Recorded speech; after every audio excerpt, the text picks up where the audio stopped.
What if I told you your voice could do more than just order DoorDash or argue with your ex, or even sing off-key in the shower? What if sound itself in your voice, music vibration, was actually a tool of ancient technology? That's where cymatic frequencies come in. Cymatics is basically the science of how sound makes matter move. Blast the right tone through sand or water and it organizes into wild geometric patterns, like sacred mandalas appearing out of thin air. Today we use sound in practical ways. Doctors zap kidney stones with ultrasound, engineers use vibrations to test machines, and clubs use bass to make sure nobody's drink stays in their cup.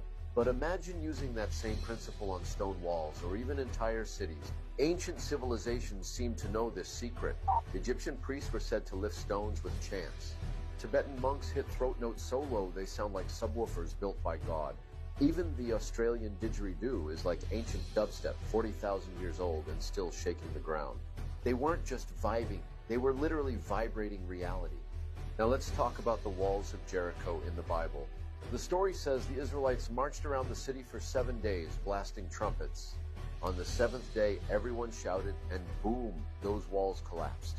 At first glance, it sounds like the world's first heavy metal concert. But here's where it gets interesting. What if this wasn't just random noise, but a form of ancient sonic technology? Imagine giant horns carved from metal or stone, focusing sound waves the way a laser focuses light. When you align voices, instruments, and resonators all to the same frequency, you can hit a structure's breaking point, its natural resonance. Kind of like how an opera singer shatters a glass, but on a much larger, weaponized scale. And here's the kicker. Maybe they weren't just working with horns and voices. The Bible says the Ark of the Covenant was carried with them. If the Ark was more than just a golden chest, if it was an ancient device designed to project or amplify energy, it could have been the missing piece of the puzzle. The Ark may have acted like a power source, boosting those sound waves until the walls couldn't hold anymore. That means Jericho didn't just fall to noise. It may have fallen to cymatic warfare supercharged by ancient tech resembling the Ark. It's the same principle as when an opera singer shatters a glass, or when your uncle hits that one karaoke note that makes the cat run for cover. Except here, the Israelites might have had knowledge of how sound interacts with matter.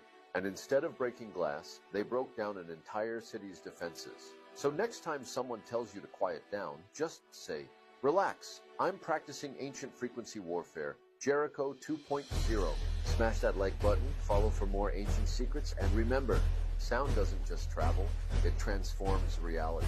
Hotze et neshech Elohim.